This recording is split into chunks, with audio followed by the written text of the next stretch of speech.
حرام عليك، انت بتعمل معايا كده ليه؟ ده أنا بنتك من لحمك ودمك.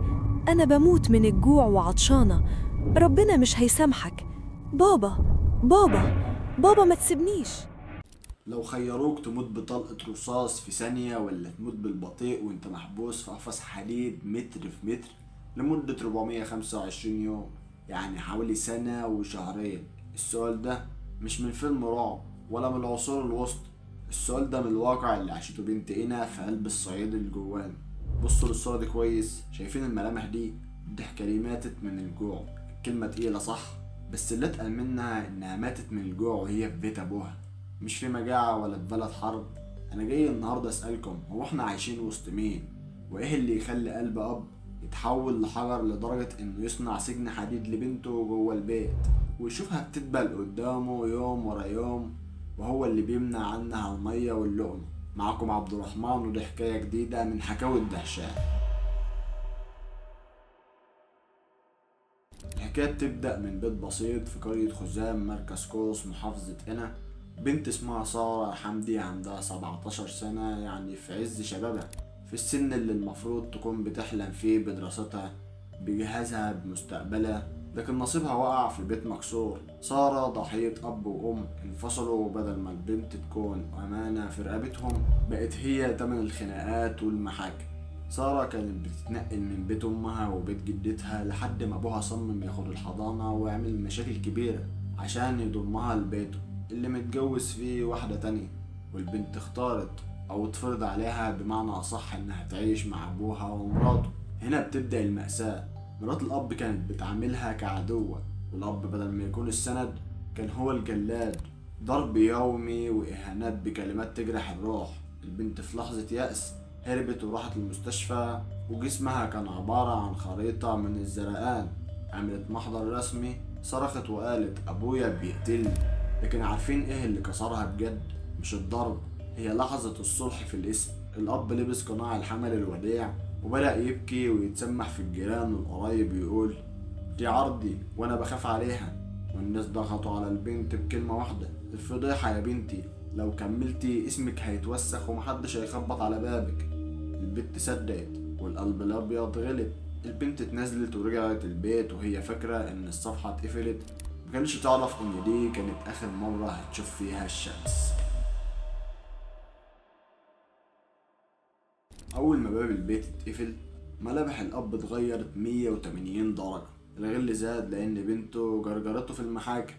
خدها من إيديها ونزل بيها للبدروم، مكان ضلمة ريحته تراب ورطوبة، وهناك كانت الصدمة. الأب محبسهاش في أوضة، ده راح لحداد مخصوص فصل قفص حديد جوه البيت. تخيلوا معايا مواصفات القفص: قضبان حديد، باردة مساحتها متر في متر، يعني البنت ما كانتش بتعرف تفرد ظهرها، كانت بتقضي يومها كله وهي مقرفصة. عارفين يعني ايه سنة وشهرين وهي في الوضع ده؟ يعني العظم بدأ يتشكل على وضع القفص، والمفاصل اتصلبت وبقت تفرز أملاح من قلة الحركة. والأب كمل هندسة العذاب، حفر لها حفرة في ركن من القفص لقضاء حاجتها. تخيلوا معايا الإهانة، إن إنسانة تعيش وتاكل وتنام في نفس المتر اللي هي فيها. فضلاتها كانت بتشم الريحة ليل ونهار، وتشوف الحشرات بتدخل وتخرج من الحفرة دي وتمشي على جسمها وهي ممنوعة من الحركة. 425 يوم والبنت دي محبوسة ورا القضبان دي، والأب بيشغل الراديو بصوت عالي عشان يغطي على صوت صريخها. الوقت جوه القفص ده ما كانش بيعدي بالدقايق،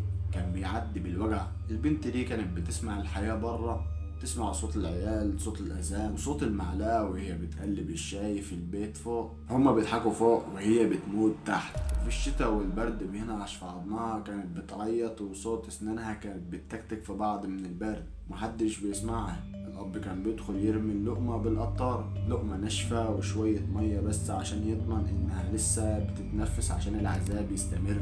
وفي آخر شهرين الشيطان اللي جواه قرر ينهي الحكاية. قطع الأكل والمية نهائيا. تخيلوا الجسم البشري هو بيجوع، المعدة بتصرخ. البنت بدأت تاكل في أطراف صوابعها من كتر الجوع. الملامح اختفت، العين غارت لجوه، والجلد لزق على العظم من القذارة وعدم الأكل. بدأ العفن يظهر في راسها وبشرتها وهي لسه حية، لحد ما في ليلة السكون عم المكان. القلب اللي اتظلم كتير وقف. الأب لما لقاها جثة شالها وكانت خفيفة زي الريشة لأن وزنها بقى 20 كيلو، وراح المستشفى. يا دكتور بنتي ماتت وعايز تصريح دفن. الدكتور بيفتح الغطا اتفزع، اللي قدامه دي مش جثة، دي موميا متيبسة. لما الأطباء فتحوا بطنها في المشرحة شافوا اللي عمرهم ما شافوه، لقوا الأحشاء الداخلية اللي هي الأمعاء والكبد سوها العفن. ده معناه إن البنت دي قعدت أسابيع طويلة جدا من غير نقطة مية، لدرجة إن أعضائها بدأت تتحلل جوا جسمها وهي لسه بتتنفس. التقرير الطبي طلع وصمة عار في جبين الإنسانية، وفاة نتيجة التجويع العمدي مع سبق الإصرار والترصد. بمجرد ما الدكتور في مستشفى قنا العام شاف المنظر وكتب التقرير المبدئي، بلغ الشرطة فورا. الأب في البداية حاول يمثل دور الأب الملكوم، وكان بيقول ببرود دي كانت مريضة نفسيا وهي اللي كانت رافضة تاكل، وأنا كنت بحاول أعالجها بالقرآن والروحانيات.